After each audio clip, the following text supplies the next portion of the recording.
Hello and welcome to the Armenian News Network Groong Week in Review. This show was recorded on Monday, April 11, 2022. I'm Hovik Manucharyan, and along with Asbet Bedrosyan, this week we're going to talk about the following major topics. Opposition protests in Yerevan. Thousands showed up to the opposition protests on Tuesday, outlining the red lines for Pashinyan's dealings with Aliyev ahead of the meetings in Brussels. Opposition says that this is only the beginning but have yet to indicate what their next steps will be. Buying bread from a man in Brussels? Pashinyan went to Brussels this week to meet with Michel and Ilham Aliyev. The Armenian Prime Minister firmly set his foot down and demanded that Azerbaijan withdraw from Karaglukh immediately. Will our POWs come back home soon? Or did Pashinyan just eat his Azeri vegemite sandwich and come back home? Working for the man. The last time one of our guests, Alison, was on our show, she was hoping to help advise the Armenian government. We'll hear about her experiences since we last spoke and what kind of room Armenia has to maneuver in this complicated geopolitical situation. War and the Economic Outlook in Armenia. With our guests, we'll look at some of the economic problems stemming from the larger war in the region and what prospects Armenia has. New MPG poll on Ukraine, Artsakh, and regional geopolitics. The results of the newest MPG poll are out, with questions on Armenian sentiments about the war in Ukraine and other geopolitical issues. Are Armenians truly keen on opening the border with Turkey, with or without preconditions? Stay tuned to hear more. Alison in Artsakh. And the last item today is about the situation in Artsakh with Alison, who just returned from a weekend trip there. She will share with us her impressions of her first time back since the war. And to talk about these issues, we have with us Hrant, a political scientist and multidisciplinary researcher in social sciences based in Yerevan.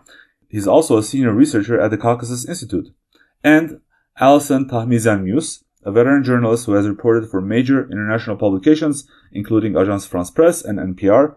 She currently teaches at the American University of Armenia and is a strategic advisor for the New Delhi-based consultancy Deep Strat.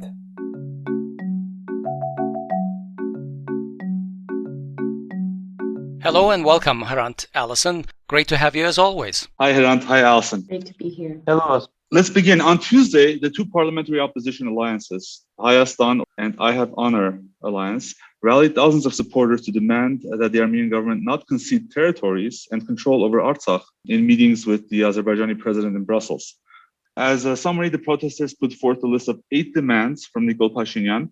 I won't go through all of them, but the main ones were to affirm that the Republic of Armenia is guarantor of security of the people of Artsakh, and the guarantor of the transition to essentially the realization of the right to self-determination, including all its necessary components, to exclude any status of Artsakh within Azerbaijan, and also to ensure that that Artsakh does not remain an enclave inside Azerbaijan, and many other points, including even the return to the negotiations process that was initiated in 1994 OSCE summit. Alison, I know you were at the protest, so I wanted to get your impressions just as an attendee. Well, my reasons for going, like I believe everyone there, was just to show by virtue of our presence that we don't accept the current trajectory, which is, to basically for Armenia to wash its hands of Artsakh. So that was my motivation, I think a lot of people's. And, there was a lot of kind of negativity that, oh, well, it doesn't matter and what's this? And it's just the opposition. But I don't think it was just partisans. I think there were a lot of people there that are extremely concerned and felt that it was important, not just to be writing about it on Facebook or whatever, but to show through their physical presence that this is not being done in their name. So I think in that respect, in this very kind of simple objective, I don't know if it was, how we measure success, but I think that, it was definitely noted, and it was noted in the media that there were thousands of people. And that's a very big difference between there being 0 people and no protest the night before Pashinyan meets Aliyev. So I think it was important. The opposition said that this protest was only the first step and that there would be more events following it. But so far, we've seen nothing. Essentially, the protesters were told to go home and wait. And there seems to be growing discontent among Pashinyan's critics that the opposition is slow to move. Hrant, from your perspective, what was achieved at these rallies so far? What signals were sent? Maybe even some background on how many people you think attended, and any other thoughts you have on this. According to Daniel Ioannisyan's group, there were 12,000 people. Other assessments put it between 14 and 15,000, and I think this number would be more correct. So I think between 14 and 15,000 is rather many. So the only signal so far is that the number of protesters does not decline. The biggest opposition rally last year had also more or less the same number. So if Pashinyan thought that currently no one is interested in Artsakh issue, then this rally showed that it's not so. But that's the only signal.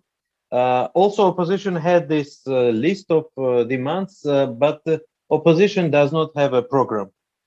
So when they say, let's say, we will tell you what we will do tomorrow or later, this means they don't have a plan. And this is becoming already a problem. They don't have a plan. And sometimes it's okay if you don't have a plan, but sometimes it's not, because currently the issue of conceding Artsakh to Azerbaijan finally is really on the table, and it's becoming problematic. So people got there not because of opposition, but because of Pashinyan. That's why people are expecting for new steps. Yeah, I would agree with that. It's also not great that people were just dispersed at the end, and there's not even any way to get involved further. There's really no indication of what that next step would be, which it's there when time is of the essence. It's not acceptable. I watched some of the interviews of opposition leaders on TV the following few days, and they were grilled on these same issues. Obviously, I think they don't have the next steps. I think it's just general. It's a very difficult situation that Armenia is in right now, and most steps, at least I'm speaking for myself, but most steps that people would consider that would get us out of the situation, and it's unclear where they would get us to, but they would be rather extreme, and some people don't want to think about that. But Hovik, let me ask a question. What prevents the opposition from bringing 200,000 people out instead of, let's say, 15,000 people out? If the message is really resonating with the country, what is preventing 100,000 people coming out? To be honest, I don't know. That's a very good question. I think I would pose that question to, if we had an interview with the leader of the opposition, I would pose that question definitely. Mm-hmm. The only thing I can guess is that people are afraid of the instability that it would create and what would happen next. But you know what? I mean, I think there's a point when the knife sort of hits the bone, as they say in Armenian, and you don't know whether sort of you're in the lowest possible position, and any change could be better. And of course, I don't want to be fatalistic like that, but it's a serious consideration. I mean, it has to be navigated very carefully, and we've seen, and we'll talk about a little bit more about this in the later in the show. But there is still a significant amount of people who support Pashinyan, albeit it's small, but it's still significant. So the potential for a civil conflict is not to be ignored, in my opinion. Let me add a couple of things. I think it's not only about people, but it's more about opposition itself. I think very many actions which could be done by opposition are not being done. And the biggest reason is that opposition does not have experience and does not have knowledge how to govern these masses. And also they don't have any program to do with this. Let's say they gathered much more numbers of people. What do they do next? From what I see, they don't have an answer for that. So that's why they don't make big effort in gathering more people. That's what I see, because in reality, of course, some people are mobilized, but theoretically you can do much more. But from what I see, they are afraid of their own strength. So you are saying actually that people are not seeing a plan of action and a clear objective in what the opposition is talking about. So they're not entirely sure why they would be participating. And in addition, if you do anything, you should do it correctly. And gathering people also has its own rules. A lot of things should be done, beginning from music and program and let's say community creating and so on and so forth. So if you do that, let's say opposition gathered 30,000 people, for example, or even 40, like it did before the elections, the rally 2 days before the elections. What do they do next? Since they don't have an answer for this question, they don't do an effort to gather more people. That makes sense. But before, I think they were asking for the resignation of the government, which was a clear objective, right? So people really understood that. Now, in the points that I'm seeing that we have in the show notes, the objectives are to stop the government from negotiating Artsakh away, putting it inside Azerbaijan, etc. But they have absolutely no legislative power to stop those things. The opposition is weak in the parliament. So I'm not sure exactly how they would achieve what they want to achieve if there's not enough communication between the opposition and the ruling government party. I think there is a long list of non-violent actions they could apply, and theoretically they could do much more. And also, I think there is a bigger problem why they are afraid of getting to action. It's because, okay, let's say theoretically they are going to change the government through the street. What do they do next? Are they being, for example, are they being recognized by other governments? What they see is that currently there is a consensus around Armenia that Pashinyan should stay. First, and it's Turkey, but generally Russia, US, and some other countries agrees that Pashinyan should stay. And that's why they are afraid. Of course, theoretically, they also could negotiate, they could do more, but still, that's what they perceive, that foreign players will not agree power change in Armenia, especially through the street. I think that's a very important point. I agree with you. Let's move on to the next topic, which is Brussels. The rallies obviously were held on the eve of Pashinyan's meeting with Aliyev, and under the auspices of the European Council President Charles Michel's sort of hosting them. Aliyev wants to force a peace treaty based on 5 principles he put out a month ago. Pashinyan and Foreign Minister Arat Mirzoyan had indicated that these points are largely acceptable to them, but that further points are missing from the agenda. The Armenian opposition, needless to say, is deeply suspicious of Pashinyan's objectives during the Brussels negotiations, meaning that they don't know whether those 2 points or those few points that are missing are really sort of a precondition, or what the actual formulation of those points is, and whether Armenia will really fight to include those points.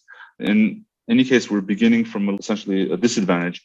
One of the things, Hovig, is that we've actually seen the language of the 5 points from Aliyev, but we've never seen a real language from the Armenian side as to what those extra points, the missing points, are. Yeah, and at the meeting, Pashinyan and Aliyev agreed to start drafting a peace agreement, and also on convening a joint border commission before the end of April 2022. Obviously, this was much criticized by the Armenian opposition, including the fact that Artsakh was never mentioned in the document. OSCE Minsk Group was not brought up. In fact, none of the 8 points from the opposition demands was brought up. The most insulting part, well, actually, I don't know which one is more insulting. The fact that our prisoners not coming home, or there's no sign of our prisoners coming home, or even the most recent Azeri incursions and killings of Armenians in Artsakh, in Karaglukh. Essentially, Pashinyan said that he didn't find it opportune to bring up the issue at this meeting, and started blaming the Russian peacekeepers again, and said that the issue should be brought up in the audience of the Russian side. Who wants to talk about their sort of assessment of what was achieved in Brussels? Maybe we can start with Iran. Well, concerning Brussels, generally we had more or less the same discussion in format with Russia as well. So far, Azerbaijan is pushing its own agenda, and the external players are looking at this in the way that, okay, if this brings peace, this is okay. Sides should agree. So it's mostly on the sides whether which agreement they can make. So since Pashinyan is ready to concede more, we have this problem, because Aliyev's points mean that not only the 2020 aggression is recognized and its results are recognized, but also the remaining part of Artsakh is conceded to Azerbaijan. Now, Pashinyan's objections are the following: that the agreement should also include the right to self-determination of Artsakh, or let's say, to be more correct, the security for Artsakh people, security and status. Okay, but security and status might mean also a security within Azerbaijan and status within Azerbaijan. Now, this is not political vision, and this is a problem, because it's already being discussed in the foreign media. For example, EurasiaNet had an article in which it was saying that Armenia is ready to concede the remaining part of Artsakh to Azerbaijan. So it's already visible for outside players as well.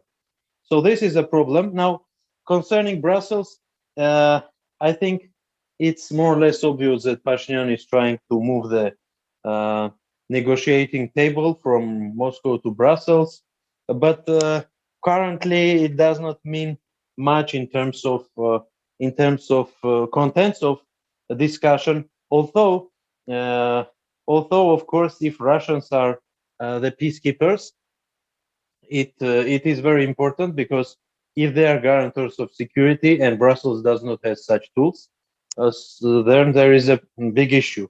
Russians might ask, if you make an agreement in other table, what do we do with all that?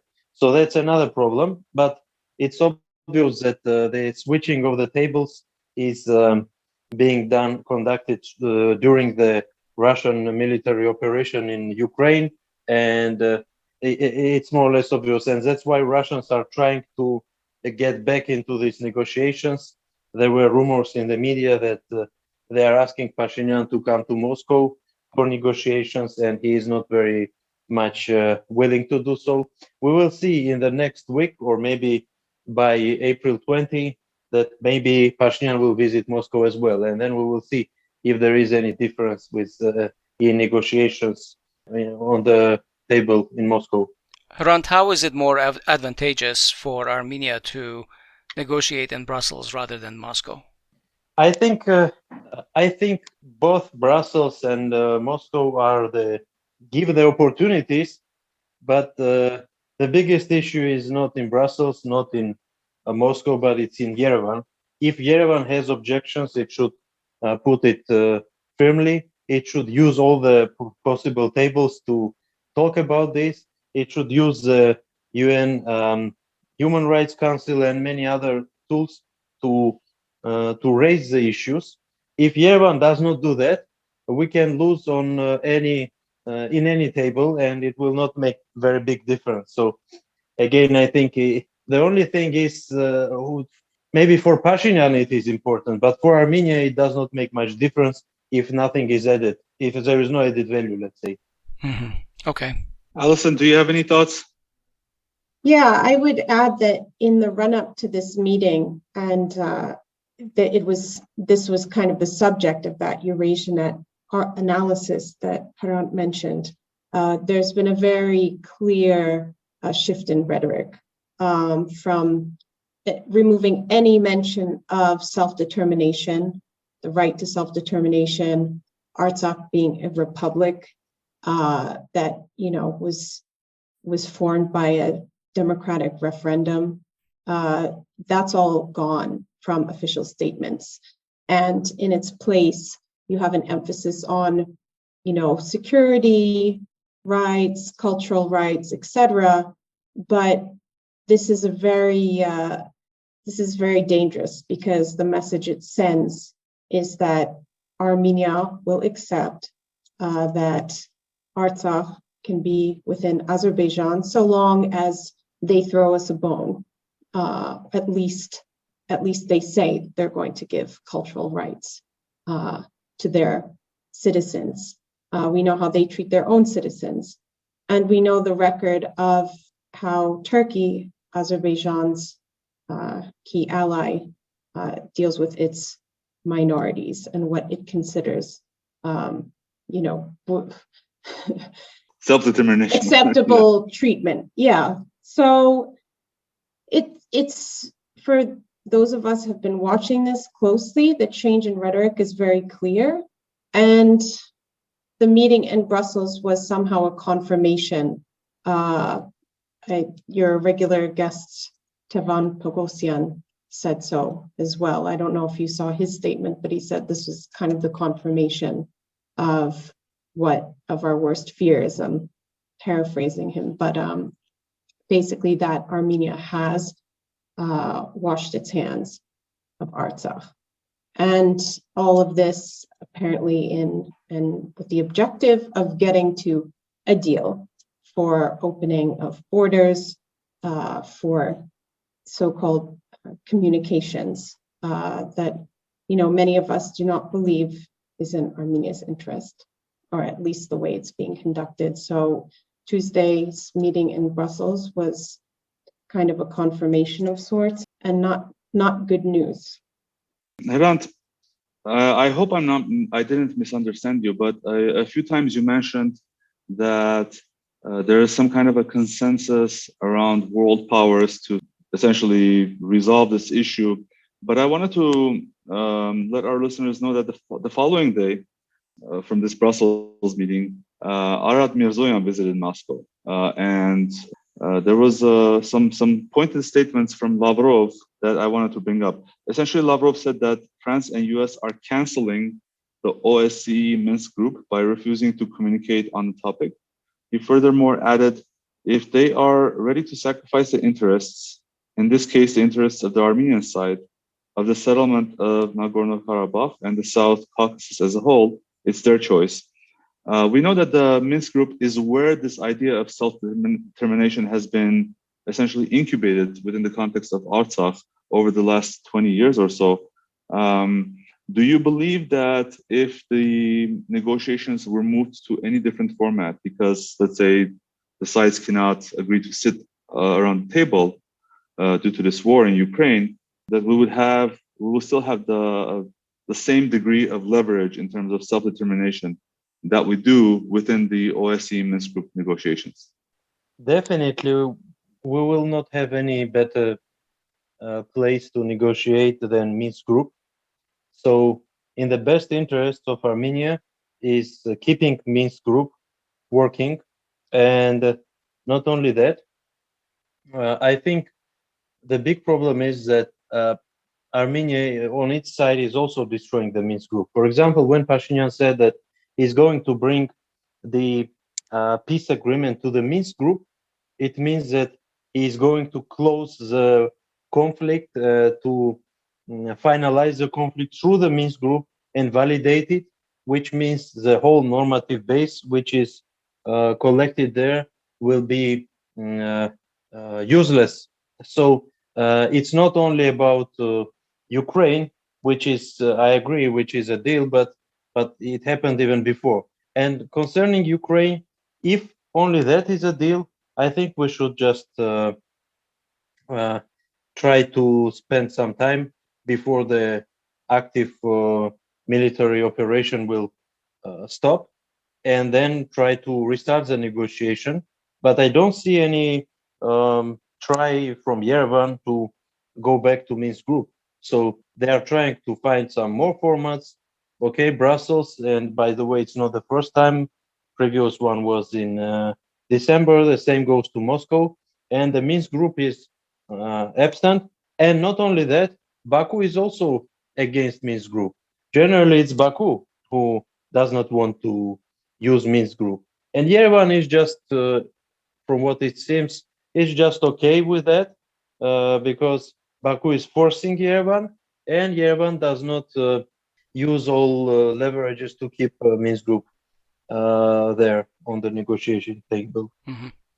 I could see it wasn't even mentioned in the statement made after Brussels. Am I correct? Yeah, it wasn't. Which there's nothing to stop Pashinyan from emphasizing the Minsk group, especially when he is in Brussels and there are Russian peacekeepers in Artsakh. So it's quite odd if you do want to keep the Minsk group for Armenia to basically discredit it by agreeing to these kind of new formats and bringing the negotiation from a country that actually is a Minsk group co-chair to Brussels, to the EU, which I guess you could say, France is an EU member, so somehow it's linked, but I think that's a stretch. And what's interesting is that, to me, the issue is just like that we can't even get a clear signal. It's just constant flip-flopping, which may be a signal in and of itself. For instance, as Hrant mentioned last week or a few weeks ago, they said they want the OSCE Minsk group to essentially be the referee of the peace deal between Armenia and Azerbaijan. But as a result of the Brussels meeting, I think the discussions on the peace deal and border demarcation delimitation are going to be bilateral. Essentially, it's going to be only between Aliyev and Pashinyan. I don't know whether injecting the Minsk group in this process would be the best, but I can't think that it would be like when you're weak and when you're prone to get on your knees, very often. I don't know what, if it's the best that you sort of then go head to head with Aliyev in a bilateral format. But I also wanted to bring up this interesting point where Pashinyan keeps blaming the Russian peacekeepers. He has indicated that there needs to be an internal investigation into the actions of the peacekeepers related to Karaglukh. Alison, I think essentially you were in Artsakh over the weekend, so I wanted to get your idea of what Artsakhis think about this incident. But before that, at the meeting with Lavrov's response to this constant blaming of the Russian peacekeepers was that, he doesn't think it affects the real attitude of the Armenian people and the leadership of Armenia, which is really dismissive because we have the leader of Armenia, the prime minister, keeps mentioning this over and over. So, I'm wondering whether, how pissed off Russia is at Armenia at this point, our only ally, because also Armenia was the only CSTO country that did not vote against Russia's expulsion from the UN Human Rights Committee. This was a big deal for Russia because it had circulated a note among UN members threatening consequences for failure to vote against. So will these issues add up and have some kind of an effect on Armenian-Russian relations? Would any of you answer this for us and for our listeners? Maybe Hrant can talk about the Armenia-Russia relations, but regarding this issue of the peacekeepers, we look at the last incident and some are blaming the peacekeepers for what happened, up to the highest levels of the Armenian government, casting doubt on their role. But what I would say to that is we should look at what's been happening in Armenia, in areas where there are no Russian peacekeepers. That is not part of their mandate at all. I'm talking about Kapan, where the Azeris now control the heights overlooking the city, and the population is there like sitting ducks. And also the Goris-Kapan Road, this critical stretch of highway that goes to Iran, Armenia's most critical ally. Where in this case, Armenian troops pulled back. And this was all post-war, all of it. This was all post-ceasefire, and these were areas that have nothing to do with the Russians. We can even go back to Lake Sev. But basically, I think that's why most people do not believe this idea that, this is a big Russian conspiracy, because this has been happening on the Armenian borders. And when it happens, there's no major battle. There might be some skirmishes, but then the Armenian side pulls back, and it's either explained away that this has always been Azerbaijani territory, even though the demarcation that's been, that's supposed to happen through Russian mediation, through maps that, as you guys have covered on your show, might even be more favorable to Armenia. Instead, it's happening in a de facto way with the apparent, concession of the Armenian government, because they're also not, not screaming from the rooftops, not getting angry about this, but rather kind of, accusing anyone who raises alarms. Yeah, they're not willing to fight for anything. An alarmist. I don't think it's even that. I mean, you guys have talked about on your show, why is there no chief of staff for the army? I mean, for almost 2 months now. It's for any outside observer who is not a partisan, this looks like self-sabotage.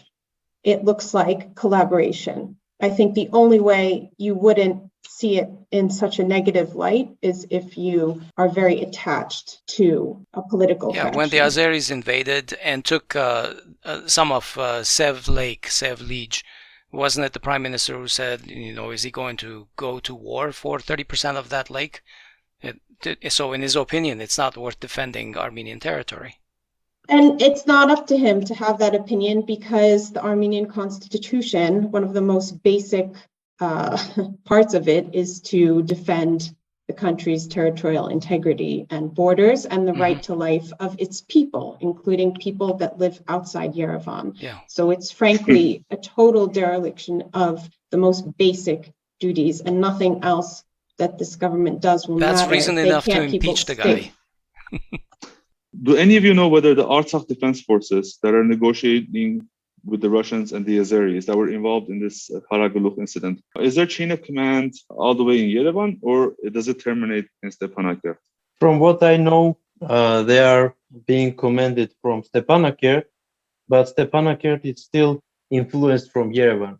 So there are no direct commands from Yerevan so far, but still Yerevan has an influence. Now, let me add a couple of points on Russian-Armenian relations. If until 2018 we could consider it an alliance, and now they are more talking about partnership on both sides. If we put down all the statements by Russians and by Armenians, I mean the officials, we would see that they call each other partners, and they talk about partnership, not about alliance, which implies that, technically in the papers we have an alliance, which means that it's much higher level of relations. But if it's only partnership, it means that, sometimes it's good for you to jump in, and sometimes it might be good to abstain, let's say. And since we understand that Armenia can do little for Russia, and to be frank, does not do even that, and Russia can do much more. Russia sometimes also decides to do nothing, sometimes in terms to, let's say, show its importance, and sometimes just because it can't, because, for example, right now, Russia is too busy with Ukraine and cannot do much in Artsakh. And that's why Azerbaijan took its chance. That's obvious. But still, I think the problem is that the relations got leveled down. Yeah, it does show the degradation in the relationship between the two countries, definitely. No longer a strategic alliance, possibly not even an alliance, just a partnership. There was a small thing that Lavrov said also in the last press conference, that Russia will continue to defend Armenia's border, which I took that as a reference to the base in Gyumri on the border with Turkey, which, if Pashinyan's government is, pursuing normalization with Turkey, a member of NATO, then given everything that's happening in the world, especially in Ukraine, I would imagine that the very next demand will be that Russia leaves its base, because why should they have a base there if there's peace? Yeah, and if we're surrounded with friends. Yes, our friends, our wonderful friends. Alison, the last time you were on our show, I think it was in November of 21, you mentioned the possibility of contributing to Armenia in an advisory capacity. Can you tell us what you've been up to since then? Yes, so I did get accepted to work for the Office of External Relations at the Office of the Presidency. So this was under former President Armen Sarkisian. And I began in November, and this was under the umbrella of the eGorts program, which is under the Prime Minister's office. So I was optimistic, not optimistic, I would say, but I felt that given Hopeful. that they were, no, but I felt that it was important to try and to learn about what is going on, what are we trying to pursue in order to, and to have a humbling experience to see, what is going on and what are we up against. And the Office of the President under Armen Sarkisian appealed to me because I was hoping for something that would be, kind of nonpartisan, someone who would at least be staying for a while, and basically one of the last institutions that has not been co-opted, totally in a partisan way, or rather co-opted is not the right word. Of course, any political party that gets into power wants to govern and wants to put their people into key positions. So that's quite normal. But anyway, long story short, former President Sarkisian was very interested in the Middle East. He, right before I arrived, he had actually gone to Saudi Arabia, a country which doesn't even recognize Armenia, and gotten basically the okay from the Crown Prince, Mohammed bin Salman, to open up an embassy, to exchange ambassadors, which is quite significant. Saudi Arabia being, and was sitting next to him, kingpin of OPEC, key partner of both the West and Russia. So, and also, having a very crucial rivalry with Turkey.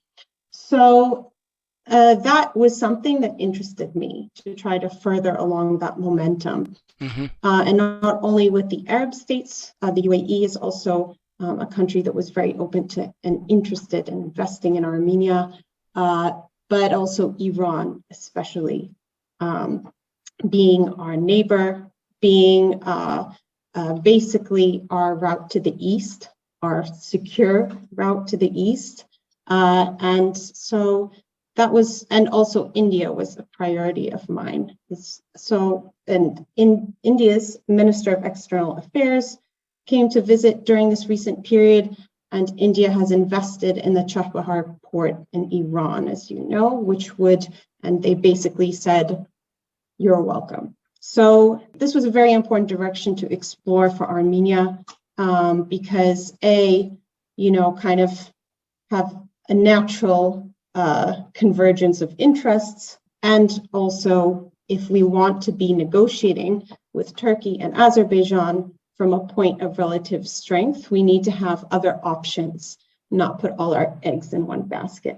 Didn't Iran agree to open a consulate in Goris? Exactly. That's, I would consider, one of the most significant things that occurred when I was working at the presidency was that Iran expressed its intention to open a consulate in Armenia's southern city of Kapan. And in late December, the Iranian government approved of this decision, and the ball was totally in our court. And this was significant for a number of reasons, but most importantly, to safeguard the border with Iran and to have basically a foreign diplomatic shield in the way of any intention by Turkey and Azerbaijan to take Sunak or create a corridor through Sunak by force. So that offer, that proposal was made in December. Absolutely nothing has happened since then. And there was even rumors that Armenia's government was looking to change the administrative capital of Sunak from Kapan to Goris, which would be crucially above the desired Zengezur corridor. That was a rumor, but I think there's no smoke without a fire. And the fact that our government didn't run with this and open, roll out the red carpet, that told me that we don't want it. We don't want it, and possibly we want, not a quarter in that, no one likes that word, but to have Armenia be basically the crossroads for, kind of the Turkey West and Azerbaijan, rather than working on having alternatives from Georgia, Iran to the East, which in my view, even though I'm American, the East is the future, no offense. And any energy supplies, wheat, etc., is coming from Russia, Iran. Access to the East is going through Iran. And Turkey does not have any of those things to offer us. Alison, I have a question. Since you were at the president's office when Armen Sarkisyan resigned, how did that affect the presidency, going from Armen Sarkisyan to a couple of months and then having a new president, Vakhtang Khachaturian? And I think you are no longer at that office, correct? That is correct. I, stuck around a little bit to see what the situation was, especially since I was not hired by the presidency. I was a fellow, and there was the possibility to perhaps move to a different institution or government ministry. But the thing was, with the ombudsman gone, Sarkisyan gone, there was really no ministry or agency left that was not totally politicized.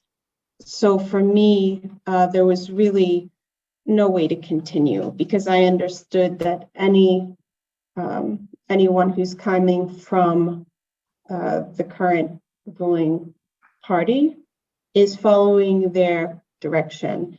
And I think for me, it was a very important experience to see how, Armenia's government institutions work, to gain a respect for our civil servants who carry the institutional memory that we need no matter what. And I think that's very important. But I have to say, the handover was non-existent. It reminded me of the mood in Washington when it went from Trump to Biden, or maybe even from Obama to Trump, no one wanting to even look at the other one. And so it was very sad to see that projects and proposals that were being worked upon, no one seemed to be interested in even hearing what was being done and how they could continue the things that were at least good and in Armenia's interest. For example, the consulate, the Iranian consulate.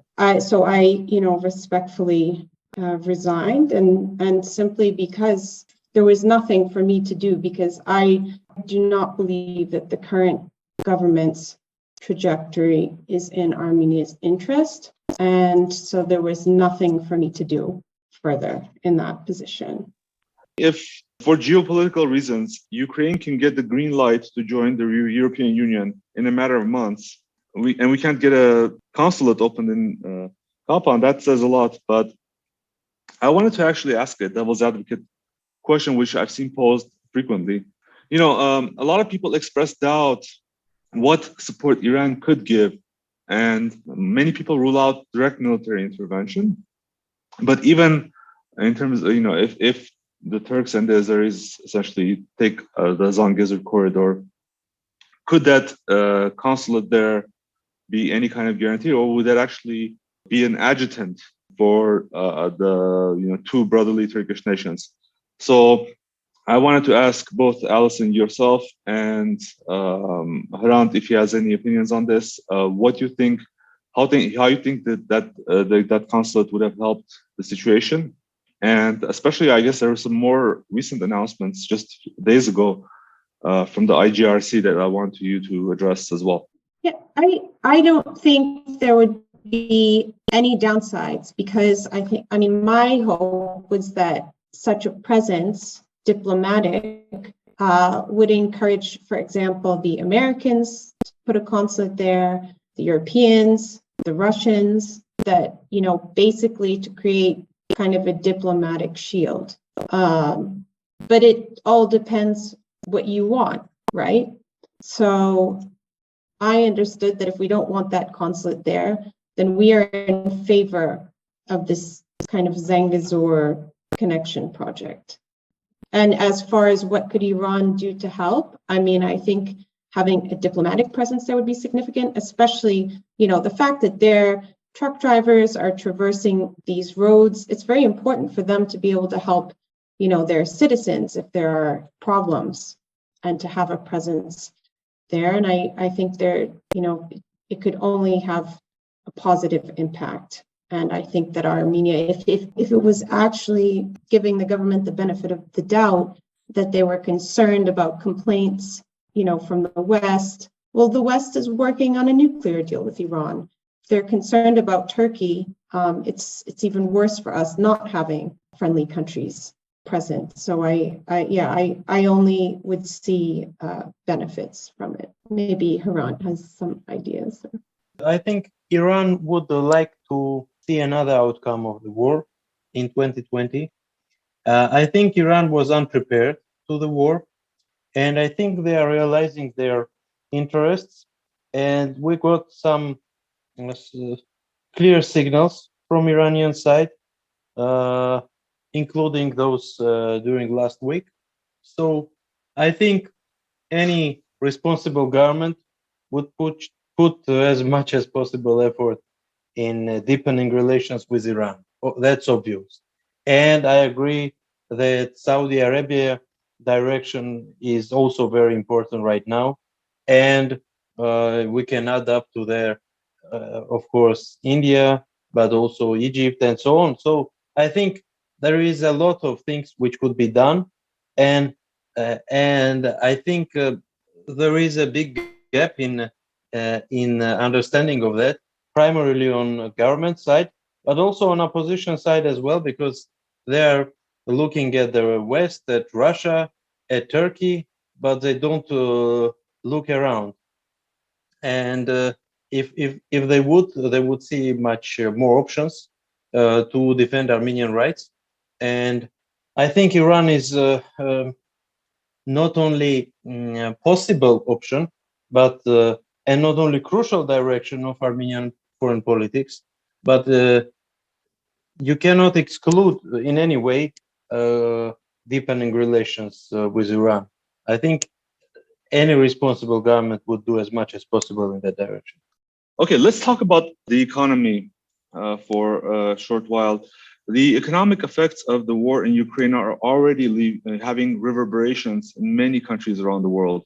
Just to give you an idea, Ukraine and Russia account for a significant percentage of the world's exports of wheat and fertilizer.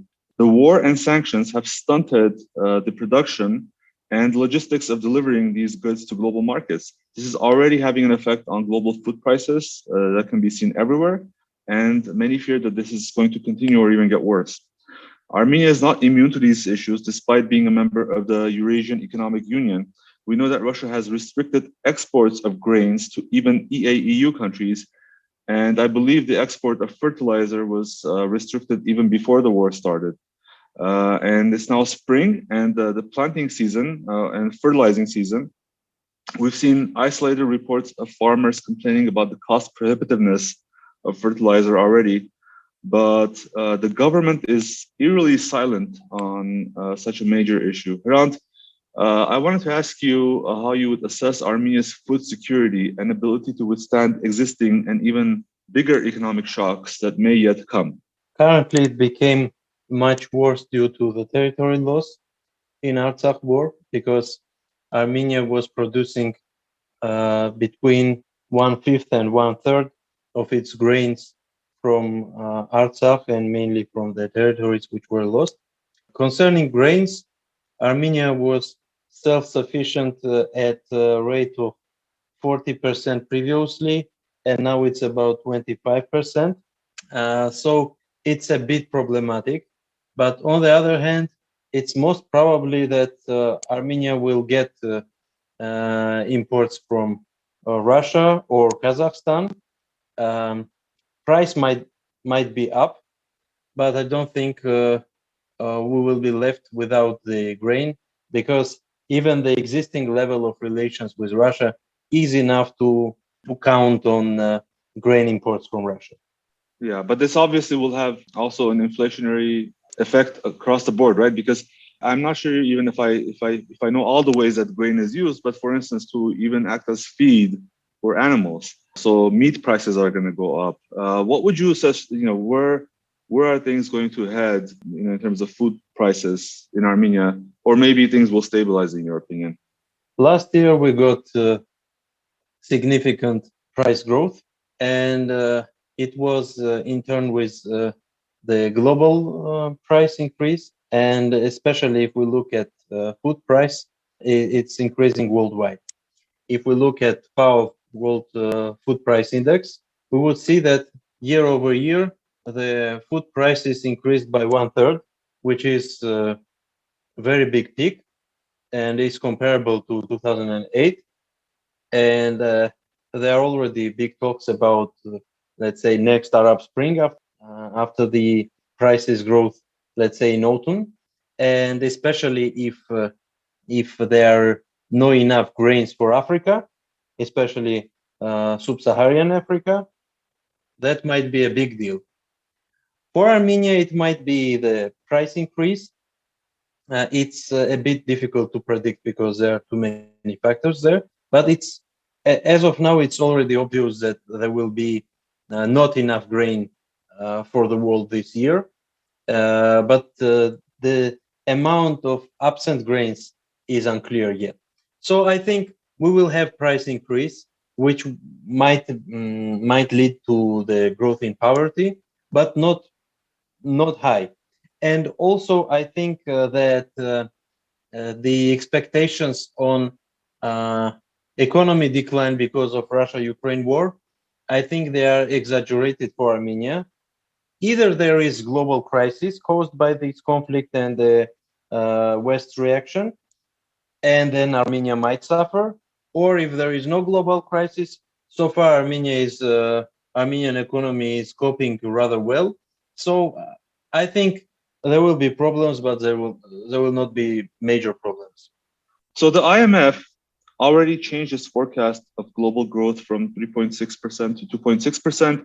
And amidst the double-digit inflation plaguing Armenian consumers, this week we got news that Armenia's foreign trade increased 52% year over year for the first 2 months of this year to 1.4 billion. And exports grew 40% to 503 million, while imports grew 60% to 903 million. So imports grew significantly faster than exports, and this leaves us with a 400 million deficit in just 2 months of 2022. Given these facts, what is the economic outlook for Armenia, in your opinion, specifically in light of this trade deficit? I think in midterm, trade deficit is problematic. I think we are doing not enough to support local producers, especially in terms of debate on border with Turkey. If the border is open, that will increase imports even more, and it might decrease exports. So that might increase imbalance in foreign trade. And if now we see drum strengthening, then we might see drum weakening. So that's all very important, and also comes to the working places, because as of now, we have increased in number of jobs in Armenia, which is one of very few but good trends. And we see decrease in unemployment in Armenia, but that might reverse. If Armenia does not produce more, does not create new working places, of course, that will affect. Now, considering growth of imports, I think it's mostly caused by the growth of prices of imported products, and this is the main reason. And especially given that oil price has increased, and not only oil price, but also many other products, and of course food products. And again, our dependence on imports in food has increased the last 2 years, and also the energy, because, for example, as of 2020, Artsakh was already producing a lot of electric power itself, and it was already exporting electric power to Armenia.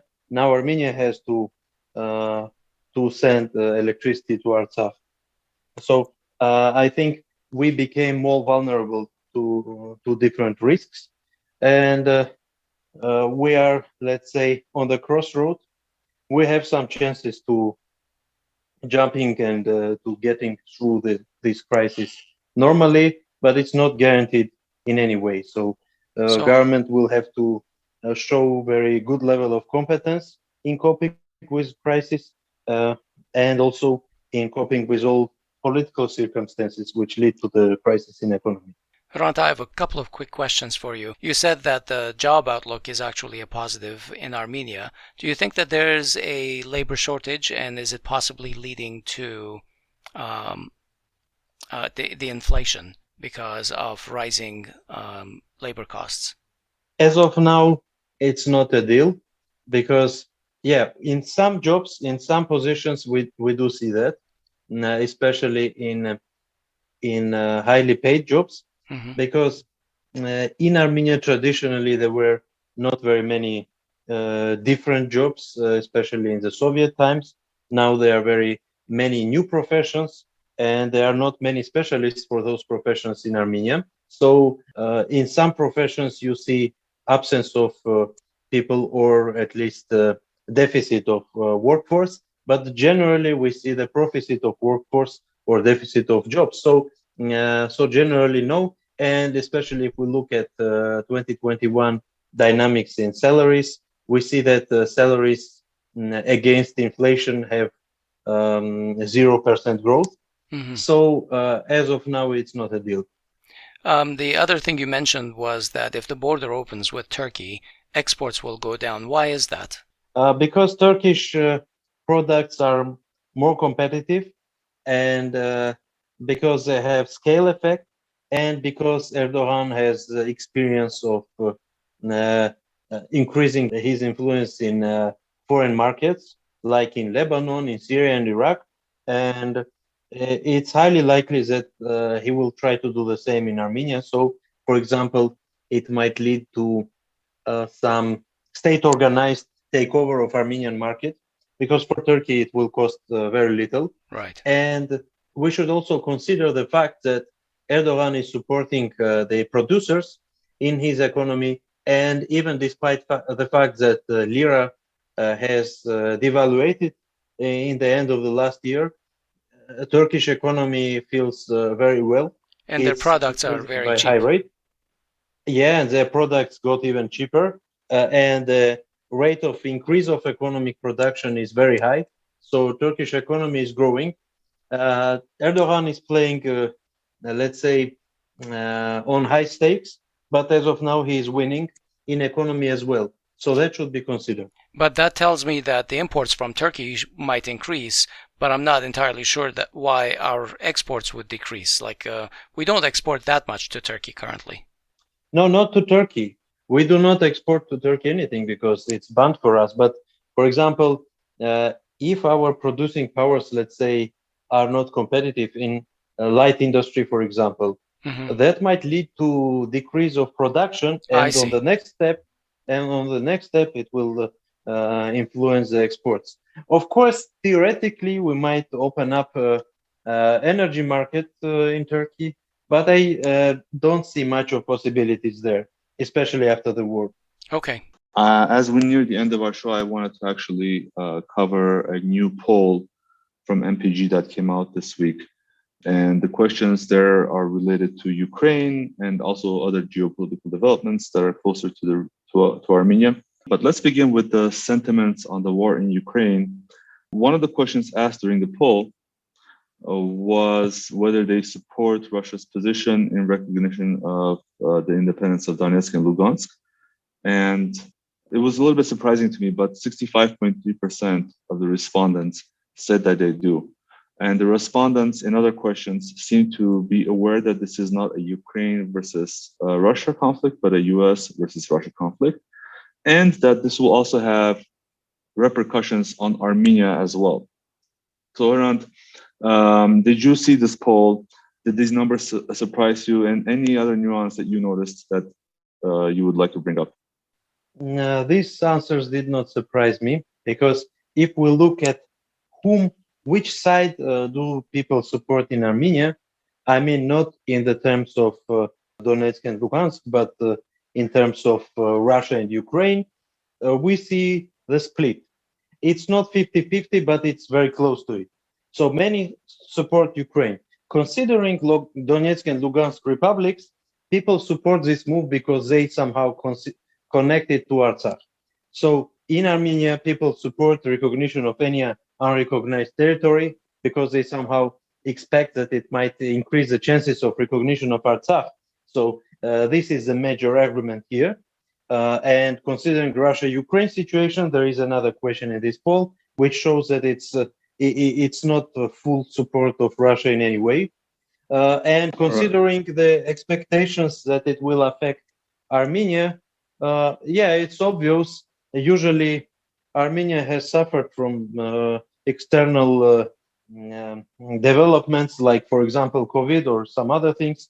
So people do not know how yet, but expect that it might affect, especially if Russia is hardly affected, or Ukraine is hardly affected, or I don't know, the world diplomatic system or somehow. So Armenia is vulnerable, and we don't know which specific shocks might be, but there might be, especially if Russia got stuck in Ukraine. Azerbaijan and Turkey might get more aggressive, which we already have seen. Okay, so the following question was really interesting to me. It asked the respondents, whom do you blame for the tense situation in Artsakh? And very briefly, I'm not reading all the answers, but 43.8% said Azerbaijan. The next answer was 27% said the Armenian government. 14.1% said Russian peacekeepers. 6% or 6.1% said the Artsakh government, and only 3.5% said Turkey. And there were like a few other minor insignificant answers. I think that the poll backs up Lavrov. Well, doesn't it? So that was my question. We know that the government in Yerevan has been trying to hint that this blame lies with Russian peacekeepers. But Hrant, did it surprise you that only 14.1% of Armenians in Armenia believe that thesis? Well, I think if we look at these numbers, we should understand that these numbers reflect the one who is considered the primary side to blame. It does not mean that the rest, if, for example, 44% blame Azerbaijan, that the rest 56% do not blame Azerbaijan.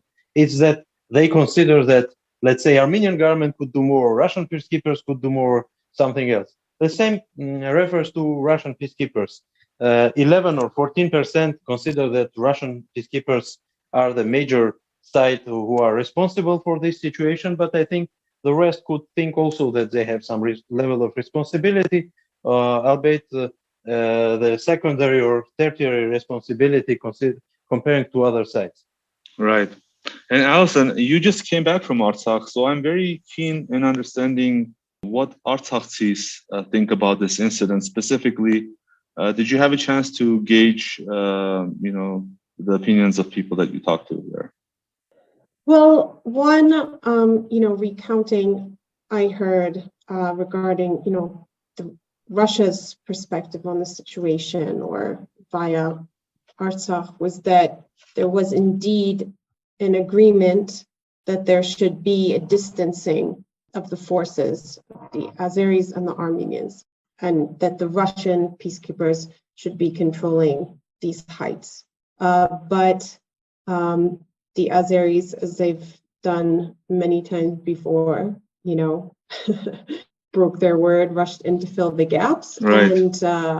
And I'm not quite sure, what happened on the Armenian side, but what I was told was that the Russian peacekeepers immediately put themselves in between. And keep in mind, they do not have a mandate to use deadly force. So when they put themselves in between, it's, literally guys fighting and putting themselves, their person, in the way. And I understood that there was at least one peacekeeper who was very badly injured. And so I would say, if I heard that, other people have heard that. And what I understood was because the Russians put themselves in the way, and the Azeris, were able to reach the height by literally just trying to go around them and climbing, but they weren't able to bring up anything heavy, any heavy military equipment, because they couldn't just simply pass. So that's quite significant. And as I understand, Armenian forces, are back on those heights, and there are still some Azeri troops, but they did not manage to bring anything significant with them. And the Russians, of course, as well. Exactly. So, and I mean, I was just there, the Russians are everywhere. I'm talking about the way in, when you go around Shushi, there are many Russian points, and they're But I'm speaking specifically about the Karaglukh hill. I think it has troops from three sides occupying that, those heights. And I understand there's still, negotiations ongoing, but I would definitely say the impression is that, the Russians are they're doing what they can within their mandate, which is especially strict, given that Russia does not want a new front with the fighting in Ukraine. So I don't think that anyone would totally blame them for everything. Maybe there are some who sees this all as a Russian conspiracy, but I think the poll probably got it right that that's not the majority, and people are, wondering what their own side is doing, given the lack of transparency, lack of information leaves a lot of room for concern, speculation, and also the fact that we've seen this scenario before in Armenia in areas which have nothing to do with the Russian peacekeepers. So I think all of that contributes to the responses on this poll.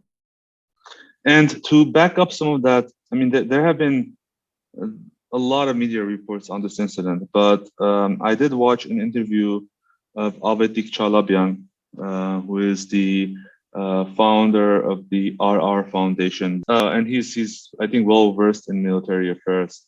And according to him, basically, if the Armenian side did not openly disobey their command, and he insinuated as well, Nikol Pashinyan, basically Armenians would not even be in that hill anymore. So it took some open revolt from the Armenian side to push the Azeris back. I don't know all the details, but the interview is on 1:68 a.m. It was done on April 8 or 9. I will link to it from the show notes. It's just another data point that not everything there happened according to what Pashinyan is saying. I've seen one other point of pushback as well that I should mention was that, this was Yehia tweeted this, Tashjan, which is that the program director of the Valdai Club in Moscow publicly expressed doubt in recent days that Armenia took full part in the 2020 war. And I think, these things aren't being said in a vacuum. I think there's, given the kind of attempt to discredit the peacekeeping mission, I think this is kind of some pushback on that.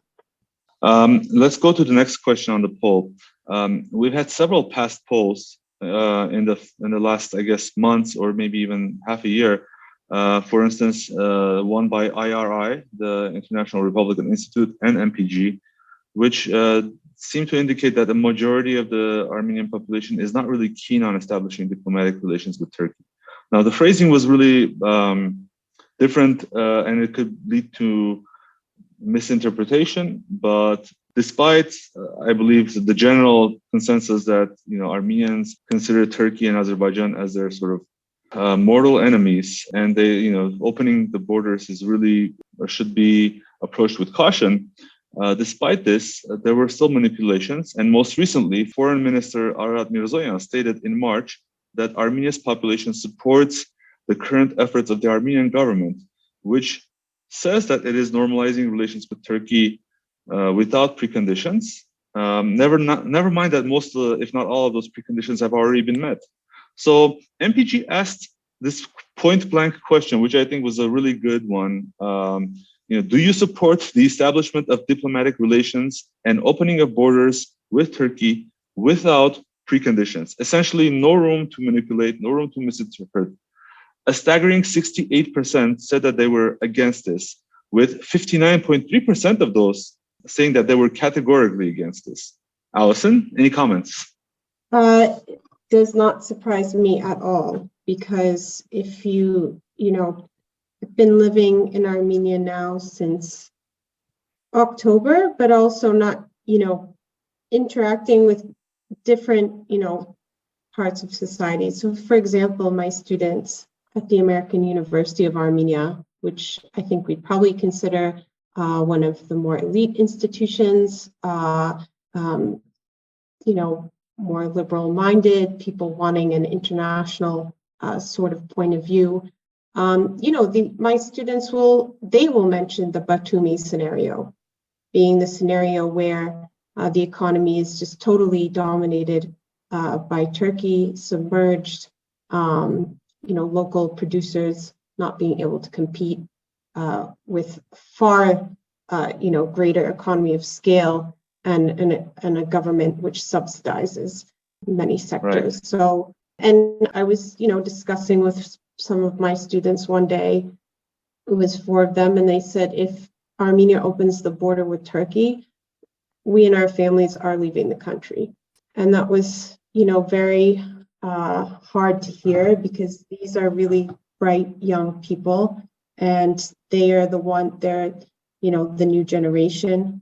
They are the hope, and the fact that this government is not listening to these kinds of polls, dismissing them, discrediting them, and just plunging ahead with what they want to do, it's very hurtful, because it's clear that a lot of people don't want to go full speed ahead, and they recognize, forget everything and just look at the economy, and people are concerned.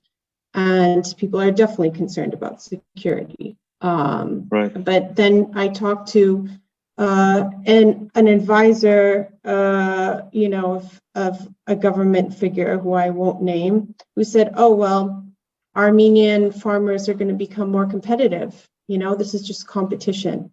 So that's their attitude. It's different ideas on what constitutes progress, different values, different levels of concern. I don't think that your average tomato farmer is going to become an IT guy, nor should they be made to feel like they should. I think that like Turkey does in subsidizing key sectors, Armenia should be, trying to protect its key sectors. And this was even, by the way, a topic of discussion in Ukraine. I'm talking about before the war. But when Zelensky concluded a free trade agreement with Erdogan, I was reading the Ukrainian press, and there was huge uproar from the cement sector, from the steel sector, with concern that they are going to get put out of business because they just can't compete with the economy of scale. And so imagine that in Armenia. So it's people have no delusions about what this means. Some people are going to get very rich and benefit, but a lot of people are going to be either put out of business or see their standard of living go down, in my opinion. And unlike Russia, which sends us gas and wheat, Iran, which I believe we get oil from, and has a similar population to Turkey for exports, Turkey is, I just fail to see how the benefits of being flooded by cheap goods outweigh the risks. So no, I'm not surprised by this. On a related note or a related question, will the current Armenian authorities be able to sign a peace agreement with Azerbaijan on terms acceptable and in the interests of Armenia and Nagorno-Karabakh? Again, a resounding 57.2% said somewhat no or definitely no. I mean, to a layperson like myself, it seems that on the issue of international relations, geopolitics, many Armenian citizens are pessimistic about Armenia's current direction and the team leading it. Herant, would you agree with this? And any other comments that you have so far about what we talked about? Yeah, they are pessimistic about the current team, about the direction, but also about the capabilities, both of Armenia itself as a country and also as of the leading team. And sometimes it's hard to distinguish. In most cases, they are pessimistic about Armenia's as a state capabilities, also because of its result of the public discourse, which is present in the media and among the politicians, and not only the ruling party. But again, I would say that, yes, people are pessimistic. And this is a big problem because there is no good alternative on the table, not only within the government, but also on the opposition side or even on the expert community side. Now, considering the Turkey border issue, I agree with what Alison said and could add up a couple of points. For example, within the course of discussions in Ukraine, Saakashvili mentioned his experience in Georgia, and he's currently a Ukrainian politician, and he said that a couple of years ago, but still it doesn't change anything. He said that he had very bad experience with Turkey, and he opened border with Turkey. I mean, in his case, he signed a free trade agreement, but Georgia suffered from it, and it was his biggest mistake, as he said. So we should also consider this experience, and also considering the border and peace agreement issue. It's very important. For example, peace agreement, if you hear this, that sounds very well. Versailles was one peace agreement of the same category. Yeah, for ordinary people, it's very hard to understand that the peace agreement sometimes might lead to war, even worse. And when I talk with my foreign colleagues, they say, peace agreement is good thing, peace is good thing. And I'm saying that peace is good thing, but the terms are very important. Now, the same goes here. And considering the border, I can add up one point that according to IRI poll, Turkey was a major threat for Armenia. And it was a first time, maybe since beginning of 90s, because since beginning of 90s, Azerbaijan was always considered a top threat for Armenia. And usually we got like 95 or 90% considering Azerbaijan as a threat, and 80 to 90% considering Turkey as a threat. And now Turkey is a top threat. And also I would like to remember that Armenia is also a top threat for Turkey, according to the poll in Turkey, where more than 60% considers that Armenia is a threat, and Armenia was on the top of the list of Turkish threats. Now, okay, since we talked about all of this and we established what we think the polls meant, I'm going to come to the most paradoxical part of this poll. Let's begin. Well, actually, I'll combine both of those questions.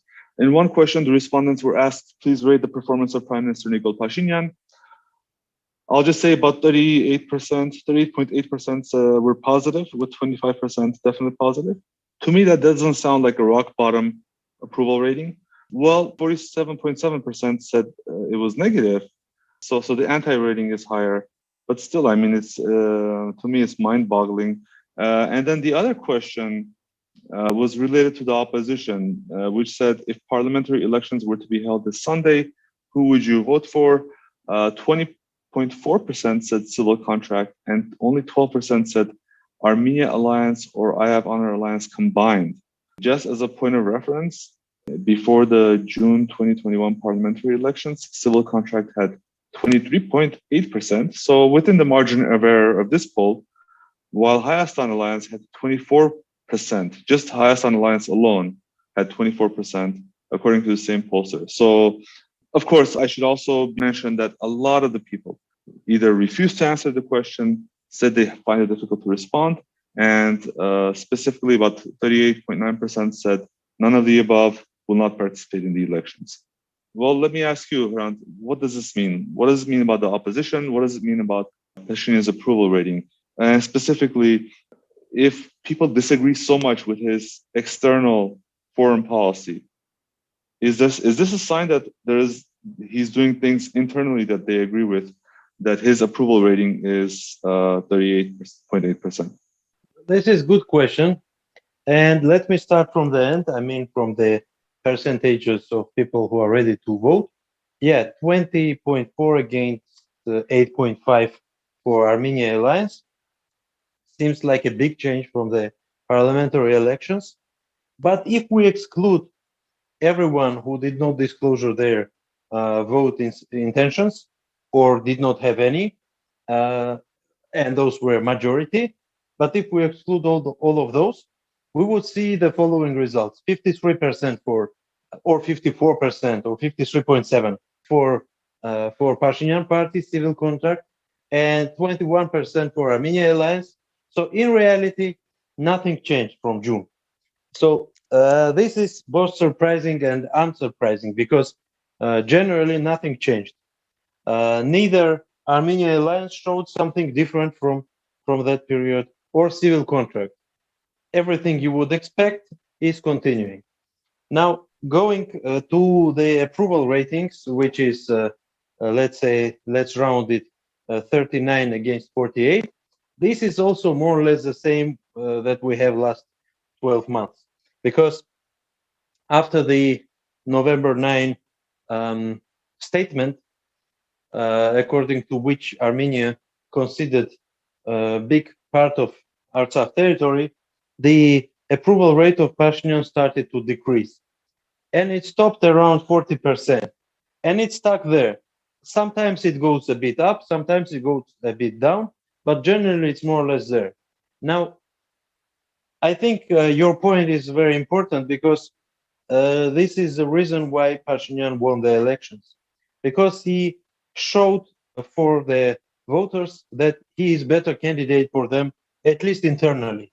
Yes, foreign policy, they expect him to fail, but internally they expect him to, let's say, meet their expectations, and moreover, they expect him to make foreign policy less important, which is also one of expectations.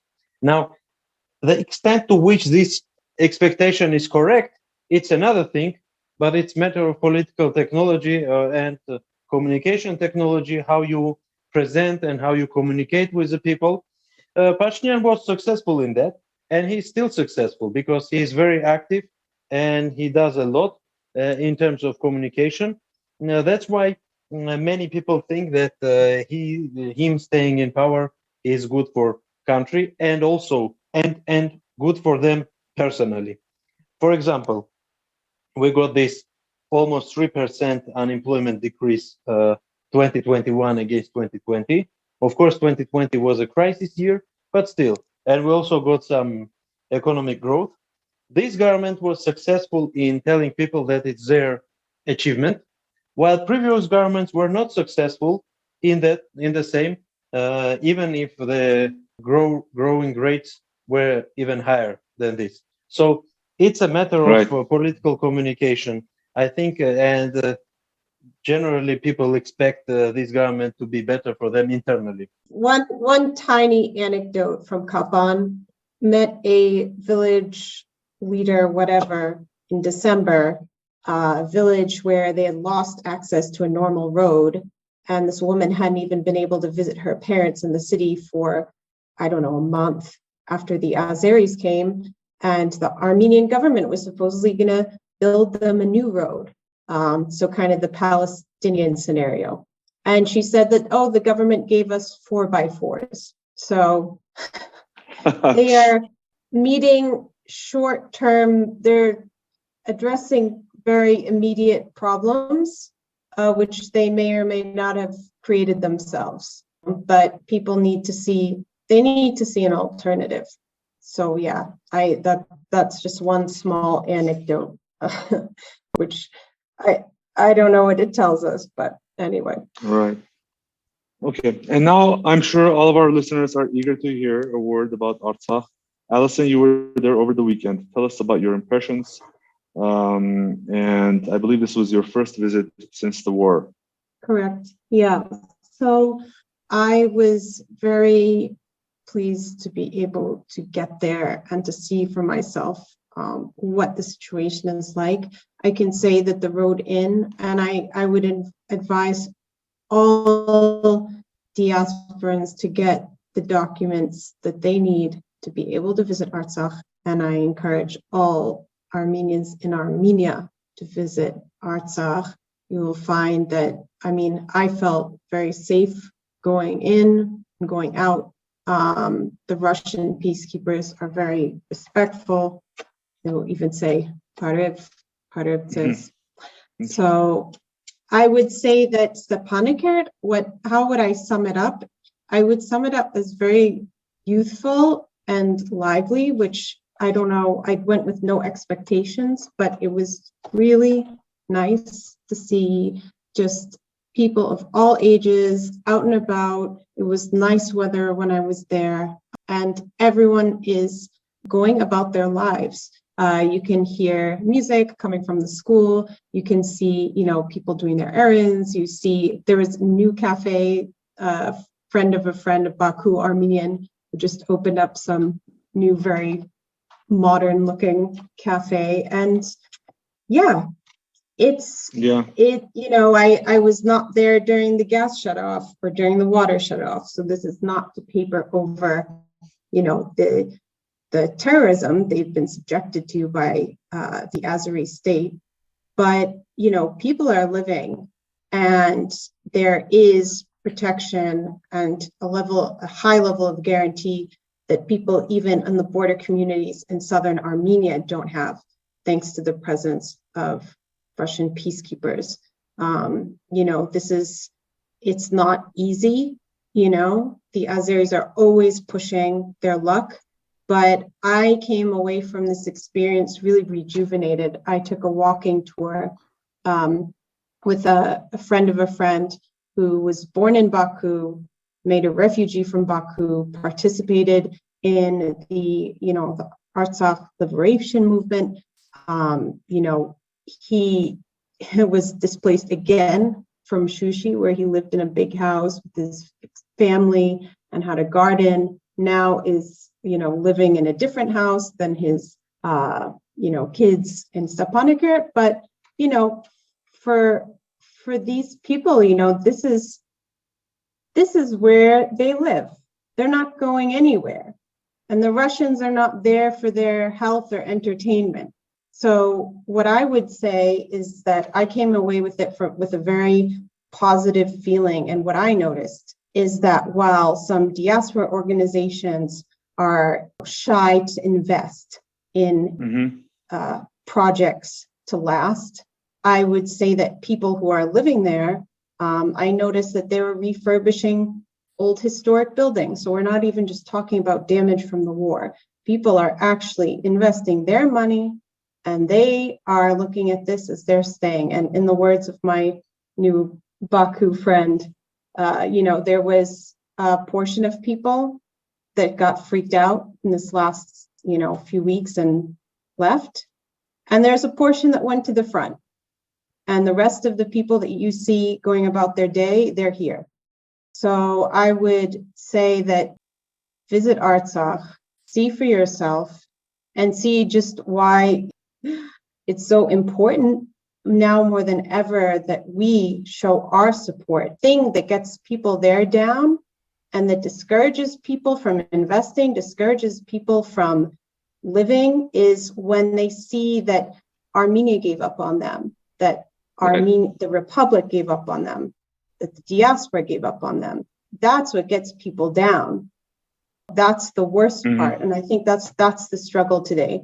The struggle is not military. The struggle is really just being strong for our people and realizing that, we do have cards to play, and we don't have to, just take the best, worst deal, because by the way, whatever deal is made is not worth the paper it's written on, as we know. So, peace is not a fixed thing. It has to be renewed, and it takes two sides. And there's not another side. So all of this is just ridiculous as far as I'm concerned. And, for some people's benefit, some people's values, this is fine. But if we care about, the survival of the Armenian nation, its longevity, its sustainability, you have to protect Artsakh, and you have to protect all of Armenia and use everything at your disposal, which we are not doing. What is the logistics like? I mean, let's say I've been teleported to Yerevan as a diasporan, or maybe I know many Armenian citizens don't know how to visit Artsakh. Let's say I want to snap my fingers and just go to Artsakh this weekend. Is it too much trouble to go there? And how did you end up going there? So there's many options depending on your time, your budget. You can take a shared taxi, for example. You can call, there's a beautiful hotel in Goris owned by an Iranian Armenian called Yerevan. You can have the hotel arrange a shared taxi for you from Yerevan. You go to Goris, spend the night there, break up the trip. The trip to Goris is about 4 hours. And then the next morning, you can take the mashrutka, the van, or take a taxi to Stepanakert. And it's about, even by mashrutka, it's like 2-hour trip. Pretty straightforward. You should have an Armenian ID. That's what, the Russian peacekeepers need to see. There are other cases where you can apply for a visa. It's more complicated, so I would recommend, anyone who wants to visit Artsakh, get your citizenship, or, if you're living in Armenia, get your residency so that you can visit and see for yourself. And there's lovely hotels to stay in Stepanakert as well. There's a lovely hotel, the Park Hotel, that's in the old, I guess this was the original Russian garrison, or maybe one of you can correct me, but it's really something. It's really something. Everyone should go and go regularly and appreciate. And, I was talking to a friend from there. She said we should have, we need to have this as part of school growing up for kids, that you have your yearly trip. She said, actually, like the birthright, the diasporans will go more than us, more than, the Republic of Armenia. And that needs to be a connection and a bond that's formed early to appreciate this place. Yeah, and about hotels, sadly, not too many people visit nowadays. At least when I was there, it was very easy to get a hotel room. I just walked in without even a prior reservation. I don't know if things will change, especially the coming week due to Easter. And I don't know if what I experienced was an anomaly, but yeah, they have websites, they have phone numbers. Feel free to call them and reserve in advance. It was very heartening to hear that the life of the Artsakhis is going on and they're rebuilding their lives. And your call for everyone to visit, Alison, that was very encouraging. Thank you. Thank you for the opportunity to say it. Okay, I guess we're going to leave it there today. Thank you, everyone. Thank you, Alison. Thank you, Hrant, for joining us today. Thank you. Thank you, Greg. Visit Artsakh, people. Exactly.